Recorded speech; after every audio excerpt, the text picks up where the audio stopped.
के समय थोड़ा सा कैंसर को लेकर हम चर्चा करेंगे कि कोरोना में सबसे ज्यादा जो सफर हुए हैं वो कैंसर मरीज ही हुए हैं। पूरे विश्व में 70% जो आंकड़े निकल के सामने आ रहे, 70% जो मरीज थे कैंसर के वो अपना इलाज प्रॉपर नहीं करा पाए, जिसकी वजह से उनकी मौत भी हुई। और लिहाजा तमाम पहलुओं को समझने के लिए हमारे साथ में डॉक्टर साहब हैं। डॉक्टर साहब से हम समझेंगे कोरोना में खासतौर पर कैंसर जो पेशेंट हैं उनको किस तरह से ध्यान रखने की आवश्यकता है। देखिए, कोरोना में वैसे तो सभी को ध्यान रखने की आवश्यकता है। कैंसर के मरीजों में सबसे खास बात ये होती है कि कैंसर के मरीजों में इम्यूनिटी कम हो जाती है। कैंसर सर्जरी हो, जो कि एक बड़ी सर्जरी होती है, उसके अलावा कीमोथेरेपी, उसके अलावा रेडियोथेरेपी।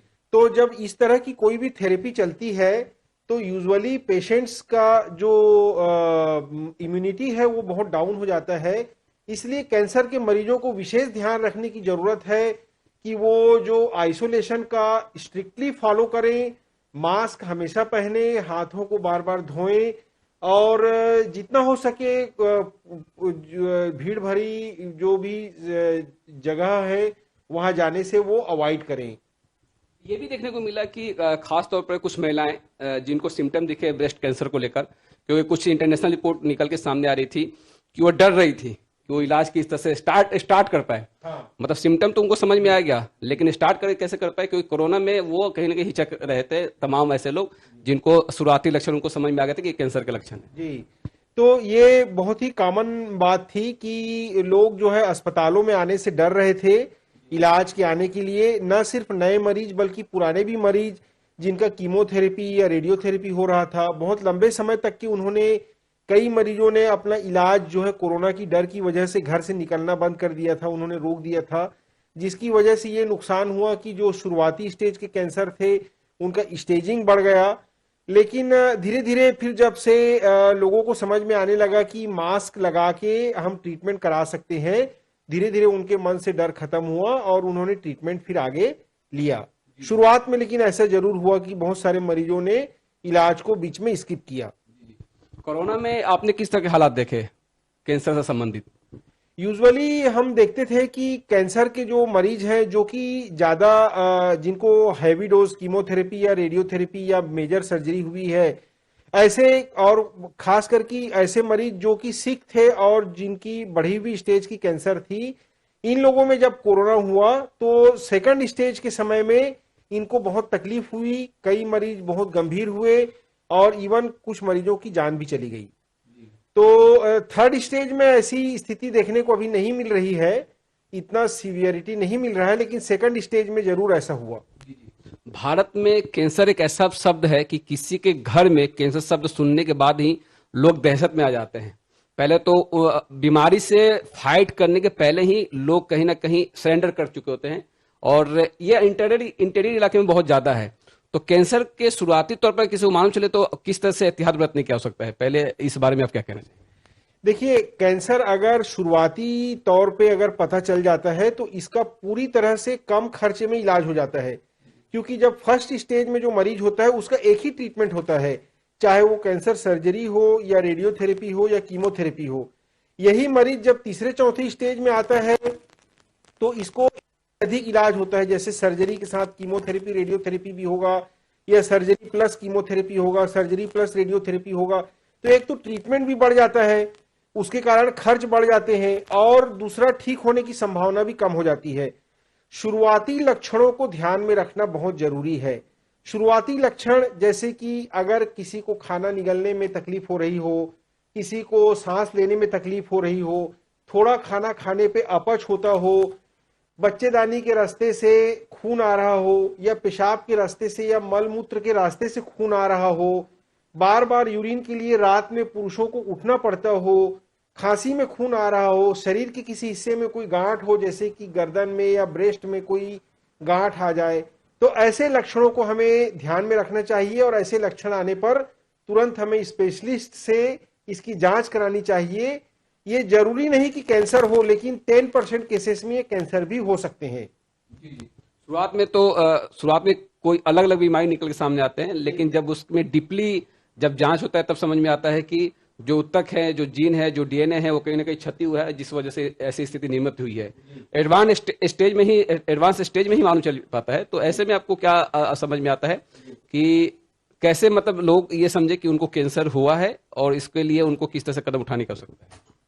देखिए, जब कोई इस तरह के जो भी लक्षण मैंने आपको बताए, इस तरह के कोई भी जब लक्षण आते हैं तो हमें इसका जो है शुरुआती स्टेज में ही बहुत ही सिंपल और सस्ते जांच होते हैं, जिसको हम स्क्रीनिंग टेस्ट कहते हैं। जैसे अगर कोई सिगरेट बीड़ी पीता है, उनको खांसी बहुत हो रही है, तो हम सिर्फ एक्सरे टेस्ट करके ही जान सकते हैं कि कहीं उसको लंग का कैंसर तो नहीं है। इसी तरह से कोई गुटखा, तंबाकू, पान मसाला खाता है तो उनके मुंह का केवल ओरल कैविटी एग्जामिनेशन करने से ही हम जान जाते हैं कि कहीं उसको कैंसर तो नहीं हो रहा है। महिलाओं में ब्रेस्ट कैंसर होने पर सेल्फ ब्रेस्ट एग्जामिनेशन, जिसमें स्वयं स्तन परीक्षा के द्वारा महिलाएं जान जाती हैं, और डॉक्टर भी जो हैं एक सिंपल बायोप्सी या मैमोग्राफी का टेस्ट करके ही जान जाते हैं कि कहीं स्तन कैंसर तो नहीं है। इसी प्रकार से कुछ कैंसर जो है वो ब्लड टेस्ट से भी, ट्यूमर मार्कर से भी हम जान जाते हैं कि कहीं ये कैंसर तो नहीं है। तो शुरुआती स्टेज में जो भी टेस्ट होते हैं वो बहुत ही सिंपल और सस्ते और सुलभ, जो कि छोटे छोटे डिस्ट्रिक्ट्स में भी ये टेस्ट अवेलेबल हैं, ये होते हैं।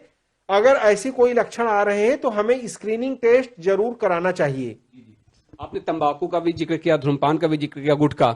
आज के समय में अगर भारतीय कंटेस्ट में बात करें तो गुटखा खाने वालों की संख्या बहुत ज्यादा है, धूम्रपान करने वालों की संख्या बहुत ज्यादा है। तो ऐसे में क्या उनको संभल कर रहने की आवश्यकता है? समय समय पर उनको टेस्ट करा लेने की आवश्यकता है?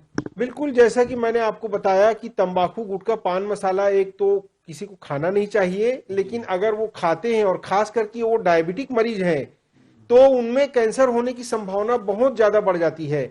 ऐसे मरीजों को निश्चित तौर पर अपने डॉक्टर को या नाक कान गले वाले या कैंसर विशेषज्ञों को बीच बीच में चेक कराते रहना चाहिए कि कहीं उनको कोई मुंह में छाले तो नहीं हो रहे हैं। और ऐसे कोई भी लक्षण दिखने पर पहले तो उनको ये तंबाकू, गुटखा, पान मसाला तो छोड़ ही देना चाहिए, उसकी जांच भी करानी चाहिए। और खान पान कितना मायने रखता है इस सेक्टर में, इस बीमारी को लेकर? देखिए, खान पान का बहुत ज्यादा महत्व है कैंसर में। जितने भी कैंसर के हम देख रहे हैं, खास करके कोलोनिक कैंसर, महिलाओं में ब्रेस्ट कैंसर, ये उन लोगों को ज्यादा होता है जो लोग ज्यादा फैटी फूड खाते हैं, प्रोसेस्ड फूड खाते हैं, स्टोर्ड फूड, जो कि लंबे समय तक के जो हमको मार्केट में ये सब पेस्टिसाइड वगैरह मिला हुआ जो फूड रहता है, जिसको लंबे समय तक की प्रिजर्व्ड फूड कहते हैं हम, ताकि वो खराब ना हो, इन फूड्स को खाने से कैंसर की संभावना बढ़ती है। इसके अलावा फूड में बहुत सारे केमिकल्स, जैसे अलग अलग कलरिंग मटेरियल मिलाया जाता है, उसकी वजह से कैंसर की संभावना बढ़ती है। आजकल गर्म खाने को, गर्म चाय को प्लास्टिक के कंटेनर्स में लेके पिया जाता है, उससे कैंसर की संभावना बढ़ती है। इसके अलावा जो लोग ज्यादा रेगुलर एक्सरसाइज नहीं करते हैं, जिनका वजन बढ़ गया है, ऐसे लोगों में भी breast, colonic cancer, prostate cancer, ये सब कैंसर होने की संभावना रहती है। हरी सब्जियां, फाइबरस डाइट जिसमें हाई फाइबर हो, फ्रूट्स और सलाद, ये अगर हम खाते हैं तो कैंसर से बचे रहने की संभावना ज्यादा होती है। और इन दिनों जैसे फ्रोजन रेड मीट की का प्रचलन चला है, फ्रोजन फूड का प्रचलन चला है, आम बोलचाल की भाषा में लोग समझते हैं कि ये जो फूड है ये बहुत इजी अवेलेबल है, लेकिन वो काफी खतरनाक साबित होता है। बिल्कुल, जो भी प्रिजर्व्ड फूड है, फ्रोजन फूड है, इसमें बहुत सारे केमिकल्स मिला के इनको रखा जाता है ताकि ये जल्दी खराब ना हो, क्योंकि ये कब बिकेगा ये कोई नहीं कह सकता, और ये लंबे समय तक घरों में भी स्टोर करके रखा जा सकता है। तो इसको रखा तभी जा सकता है जबकि इसमें कोई ना कोई केमिकल मिलाया जाता है। लंबे समय तक के अगर हम इन चीजों का उपयोग करते हैं तो डेफिनेटली कोई भी प्रकार की, अनेक प्रकार की बीमारियां और साथ में कैंसर भी होने की संभावना थोड़ी ज्यादा रहती है। पेनक्रियाज कैंसर के बारे में थोड़ा सा चर्चा करना चाहेंगे। एक आम बोलचाल की भाषा में लोग पेनक्रियाज को लेकर बहुत भयभीत हो जाते हैं, इसको किस तरह से एहतियाती से बरतने की आवश्यकता है? देखिए, पेनक्रियाज एक ऐसी ग्रंथि है हमारे शरीर की जिससे बहुत सारे इंडोक्राइन सिस्टम के हार्मोन्स जो है, एंजाइम्स जो है निकलते हैं, और पेनक्रियाटिक ग्रंथि में जब कैंसर होता है तो यूजुअली वो खाने की नली जो हम कहते हैं उसके दूसरे हिस्से में ये डक्ट को भी ब्लॉक कर देता है, जिसके कारण पीलिया भी मरीज को होता है। और एक पेनक्रियाटिक कैंसर होने पर मरीजों को पेट में दर्द भी बहुत ज्यादा होता है। पेनक्रियाटिक, कभी कभी पेनक्रियाटिक कैंसर, पेनक्रियाटिक लंबे समय तक स्टोन रहने के कारण भी पेनक्रियाटिक कैंसर होता है। जो लोग शराब पीते हैं ऐसे लोगों को भी लीवर एवं पेनक्रियाटिक कैंसर होने की संभावना बहुत ज्यादा रहती है। पेनक्रियाटिक कैंसर शुरुआती स्टेज में अगर पकड़ में आता है तो हम इसको सर्जरी करके पूरी तरह से ठीक कर सकते हैं। अगर बढ़े हुए स्टेज में भी ये कैंसर होते हैं तो आजकल बहुत अच्छे कीमोथेरेपी ड्रग्स दवाइयां आ गई हैं जिसके माध्यम से हम इनको कंट्रोल में कर सकते हैं। अगर शरीर में कोई गांठ बन जाए, कोई विकृति आ जाए, तो क्या वो सभी कैंसर हो सकते हैं या कुछ और भी माना जा सकता है उसे? देखिए, शरीर में कोई भी गांठ हो, आप ये मान के चलिए कि वो जरूरी नहीं कि वो कैंसर हो। ज्यादातर केसेस में वो बेनाइन ट्यूमर ही होते हैं, लेकिन अगर वो कैंसर हुए और हमने उसकी सही समय पे जांच नहीं कराई तो वो यूजुअली बढ़े हुए स्टेज में फिर हम उसको पकड़ पाते हैं। इसलिए शरीर में कोई भी गांठ हो तो तुरंत उसका चेकअप हमको एक स्पेशलिस्ट डॉक्टर से कराना चाहिए, कहीं वो कैंसर तो नहीं है। आपने ट्यूमर का जिक्र यहाँ पे किया, और ब्रेन में जब ट्यूमर बनता है, ब्रेन ट्यूमर कैंसर ही कहा जाता है उसे, क्योंकि न्यूरो सर्जरी से संबंधित है मसला। लेकिन कहीं ना कहीं ब्रेन ट्यूमर की भी इन दिनों काफी मामले निकल के सामने आ रहे हैं। जी हाँ, ब्रेन ट्यूमर जो है एक काफी मामले जो है आजकल हमें जो है देखने को मिल रहे हैं। और ब्रेन ट्यूमर में यूजुअली जो है पहले एक छोटी सर्जरी की जाती है, ब्रेन की सर्जरी करके ये एक अगर ट्यूमर को पूरी तरह से निकाला जा सके तो उसे निकाल दिया जाता है। और अगर कई बार हम वो ऐसे जगहों में होते हैं ब्रेन के कि अगर हम ज्यादा ट्यूमर निकालने की कोशिश करें तो कई बार शरीर के किसी हिस्से में लकवा होने की संभावना होती है। तो ऐसी स्थिति में हम थोड़े हिस्से को ही निकाल कर उसका नेचर देखते हैं कि ये कौन से प्रकार का ट्यूमर है, फिर उसके आधार पे हम उसमें कीमोथेरेपी और रेडियोथेरेपी से उसका इलाज करते हैं। मतलब शरीर के ऊपरी हिस्से से लेकर निचले हिस्से तक कैंसर कहीं भी हो सकता है। शरीर में देखिए, जो कैंसर होता है वो हमारे शरीर की कोशिकाओं में ही होता है। और शरीर की कोशिकाओं में जहां पर भी जीन में या डीएनए में डैमेज होगा, वो नॉर्मल कोशिकाएं अनियंत्रित ढंग से शरीर में तेजी से संख्या में बढ़ने लगती हैं, शरीर के दूसरे हिस्से में फैलने लगती हैं। ये शरीर के किसी भी हिस्से में जहां सेल्स हैं वहां हो सकता है। और ऐसे में एक आजकल आम प्रचलन में प्रोस्टेट कैंसर की बातें निकल के सामने आ रही है। हाँ, प्रोस्टेट। तो ये किस तरह कैंसर है और ये किस तरह से भारत में इसका स्वरूप देखने को मिल रहा है? देखिए, प्रोस्टेट कैंसर यूजुअली ये वृद्ध पुरुषों में होता है। प्रोस्टेट एक ऐसा ऑर्गन है जो पुरुषों में पाया जाता है। तो ये वृद्ध पुरुषों में जिनकी उम्र 60 साल से अधिक हो गई है, अगर वो रात में यूरिन के लिए बार बार उठते हैं, 4 बार 5 बार उठते हैं, दिन में अगर उनको बार बार यूरिन लगता है, एक बार यूरिन करने जाते हैं, यूरिन के लिए खड़े रहते हैं लेकिन यूरिन जल्दी नहीं निकलता है, इस तरह के अगर लक्षण आ रहे हैं, पेशाब में जलन हो रहा है, तो वो प्रोस्टेट कैंसर हो सकता है। सिंपल ब्लड टेस्ट होता है जिसको पीएसए ब्लड टेस्ट कहते हैं। इस टेस्ट से ही हम जान सकते हैं कि इनमें प्रोस्टेट कैंसर होने की संभावना है या नहीं है, और बायोप्सी से हम उसको कंफर्म करके उसका पूरा ट्रीटमेंट कर सकते हैं। प्रोस्टेट कैंसर जो है एक तो ज्यादा उम्र वाले लोगों में मिलता है, और इसमें हालांकि कैंसर होना अच्छी बात तो नहीं है, लेकिन एक प्रोस्टेट कैंसर में अच्छी बात यह है कि इसका पूरा कंट्रोल और ट्रीटमेंट सबसे अच्छे ढंग से किया जा सकता है सारे कैंसर्स में। मतलब इसमें रोगी की जान बचाई जा सकती है। बिल्कुल, ये कोई भी कैंसर में आजकल रोगी की जान बचाई जा सकती है, लेकिन स्पेशली प्रोस्टेट कैंसर में मैं ये कहना चाहूंगा कि एक ऐसा कैंसर है कि इसमें हम मरीज को मतलब डिजीज फ्री और लॉन्ग टर्म सर्वाइवल दे सकते हैं बिना किसी समस्या के। तमाम कैंसर पे हमने बात की, ब्लड कैंसर पे भी चर्चा करना बहुत लाजिमी है। ब्लड कैंसर का क्या स्वरूप होता है और इसको किस तरह से समझने की आवश्यकता है? देखिए, ब्लड कैंसर दो तरह के होते हैं, एक तो बच्चों में होता है, एक जो एडल्ट लोगों में होता है। ब्लड कैंसर में यूजुअली शरीर के जो जो ब्लड बनाने वाले हिस्से हैं, जैसे कि बोन मेरो या लिम्फेटिक्स, लिम्फ नोड्स, इनमें जो है हमारे प्लाज्मा सेल्स, इसमें जो है जब कैंसरस, इन कोशिकाओं में जब कैंसरस चेंजेस हो जाते हैं तो हम कहते हैं कि कैंसर हो गया है। कुछ ब्लड कैंसर ऐसे होते हैं कि जो कि सिर्फ दवाइयों से, गोलियों से ही इनका बहुत अच्छा इलाज हो जाता है। आजकल ऐसे भी बहुत सारे टारगेटेड ट्रीटमेंट आ गए हैं जिसमें हम देखते हैं कि कोई जीन में या डीएनए में कोई जो भी क्षति हुई है उसको पहचान कर उसकी गोलियों को देने से ही वो ब्लड कैंसर पूरी तरह से ठीक हो जाते हैं। हालांकि कुछ एक ब्लड कैंसर ऐसे होते हैं जिसमें ये अगर वो हो जाए तो वो बहुत ही रिस्की होते हैं और बहुत ही कम समय में मरीजों की मृत्यु होने की संभावना भी रहती है। तो हमें ये कौन से प्रकार का ब्लड कैंसर है ये इसके लिए बहुत मायने रखता है। क्या कैंसर जेनेटिक भी हो सकता है? संभावना होती है जेनेटिक की? बिल्कुल, कुछ रेटिनोब्लास्टोमा जैसे आंखों के कैंसर, ब्रेस्ट की कैंसर महिलाओं में, ओवेरियन कैंसर और पुरुषों में कोलोनिक कैंसर, ये जेनेटिक इनके प्रीडिस्पोजिशन फैक्टर्स होते हैं। अगर ये माता पिता में इसकी खराब जीन्स हो तो बच्चों में ये कैंसर हो सकते हैं। जी जी। और मुझे लगता है कि कैंसर के हमने तमाम आयामों की बात की, कुछ ऐसे कैंसर जो छूट से गए हैं जिसकी चर्चा यहाँ पे करना चाहिए, लोगों को समझना चाहिए कि हाँ इस तरह भी कैंसर है जिसको समझने की आवश्यकता है। मैं हमारे छत्तीसगढ़ में और हमारे देश में एक कैंसर जो खास मैं कहना चाहूंगा, महिलाओं में गर्भाशय मुख का कैंसर बहुत कॉमन है। ये वायरस की वजह से होता है। अच्छी बात है कि इस वायरस के प्रति वैक्सीन भी बन चुका है, तो अगर हम इसका वैक्सीन लगाते हैं तो हम गर्भाशय मुख के कैंसर से बच सकते हैं। ये वैक्सीन यूजुअली शादी के पहले कम उम्र की महिलाओं को लगाया जाता है। और ये कैंसर जो होता है बाल विवाह के कारण हमारे गांवों वाले क्षेत्र में जो है, ग्रामीण क्षेत्रों में ज्यादा होता है, क्योंकि कम उम्र में बच्चियों की शादी कर दी जाती है।